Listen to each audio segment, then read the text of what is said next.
first time when I was in this country, in East Sayan Mountains. I was 15 then, and just by chance I was taken to some kind of canoe expedition. It's a tough one, with strong masters of sports. And the only way to reach that village is a helicopter, and it's very deep up in the mountains, closed from civilization. They are a Turkic group, and that part of East Sayan, it was their territory of nomad life, of hunting and so on. It's one of the rather many nations in Siberia, which is a huge area, yes, and which belongs to different language groups and so on. Which ones, let's say, Ugro-Finnish group is in the north, going thousands and thousands of kilometers. In fact, it's all nation which is with its own language and so on, which were nomads. And in '57, I think they were put in 3 villages, and it was forbidden for them to travel anymore, to live a nomad life. So, and they were not at all adapted to a way of staying in one place. Just they could not.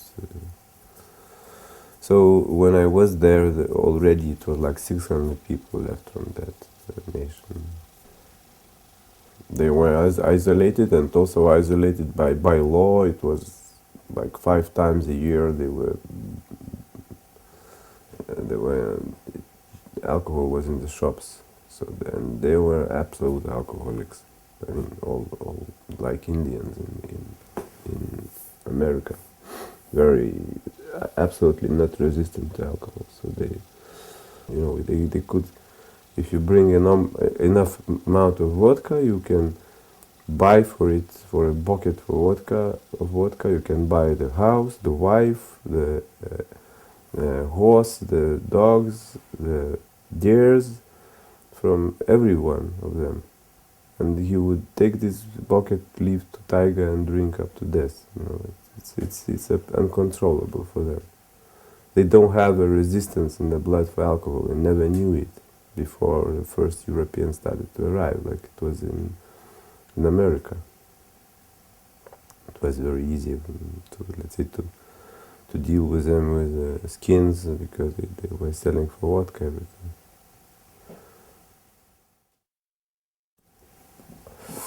The first time I went back was already with cameras, with the first expedition. I made the expedition with the support of the zoological museum and so on. And it was difficult because you needed a permit to come in, to rent a helicopter to get there. You needed a permit of states, like it was isolated, like reservation. So we had necessary papers and so on, what was requested, and I shoot there my first film. I mean, documentary, 20 minutes. So Tofolaria, it's Tofolar, and it's in their own language. Tofa means a man. At the same moment when I could get cameras, when I could get something, I started to organize that expedition, and we finally did it. We made a lot of work around. I mean, we were shooting in different places out of the village, in the place where they grow deers, and let's say the huge amounts of deers, and then 2 weeks by deers, caravan of deers to the taiga, through the mountains, and every shooting was like 2 weeks from the village and inside the village, of course.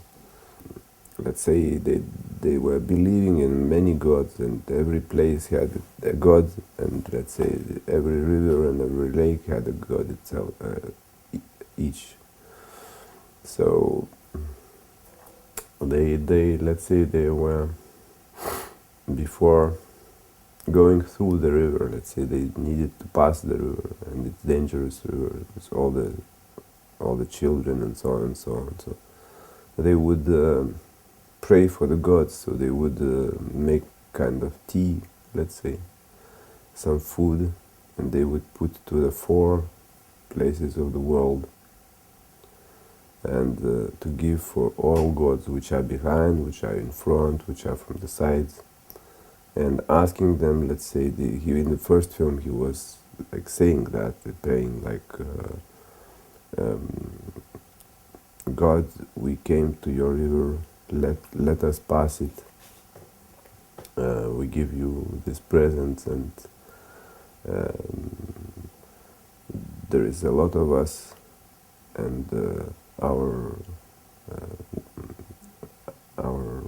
way, our road is far.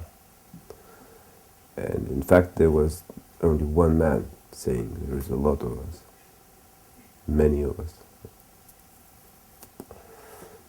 And there was already not many at all. I mean, the nation was destroyed. It was the second time, let's say, all Tofalars you would count, which would be more or less pure, would be maybe 300.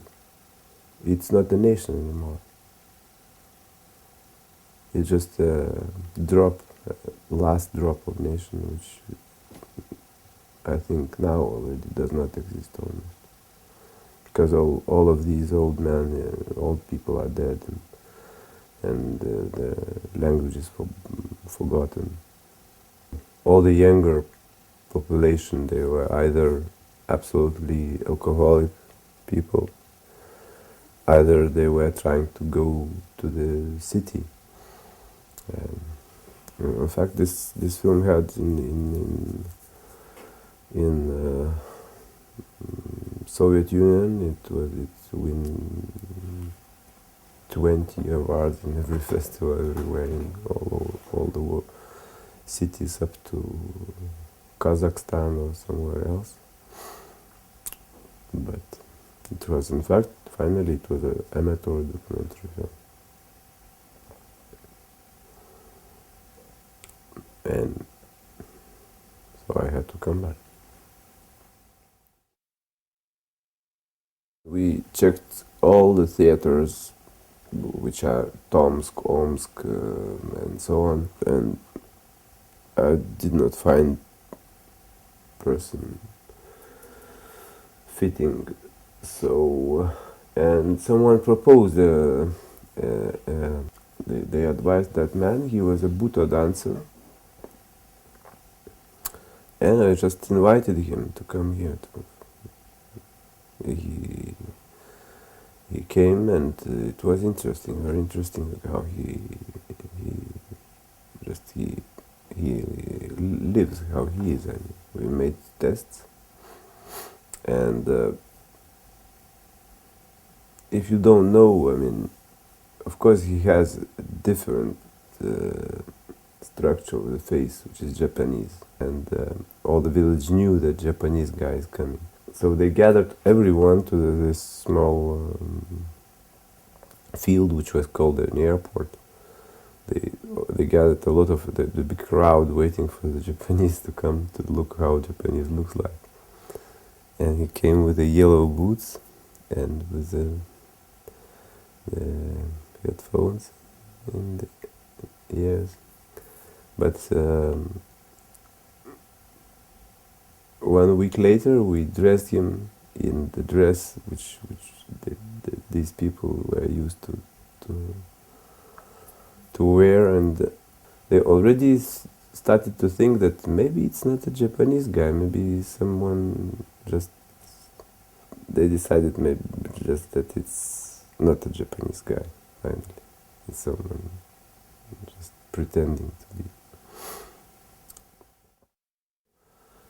In the film, we don't know the story of Katerina Golubeva. I mean, this young girl. We don't know how she got there, what happened before. We can imagine that something happened with her before, that she went alone to such a place and so on. So, and as far as I did not shoot that front part, yes, of that woman. So I won't tell it, because it's left for everyone to get its own story. The last what I want to put in the cinema in general, it's kind of a didactic story or something what is like, it's okay also to tell in the newspaper, something like just interesting story which happened to someone. You can. It's not necessary to shoot it. I mean, it's the last what I want to show. And what is the main reason that the image creates a lot. I mean, image, and a part of course, big part of it, it's a human, because we don't catch the image when it's empty normally. It's a little bit you can show it, but it must be a human inside. Then it has a kind of feeling which anyone can feel, can take if it comes out from the screen, of course, and anyone can feel and feel how he wants. I don't want to direct the feeling. I mean, it must appear, and then it's up to everyone.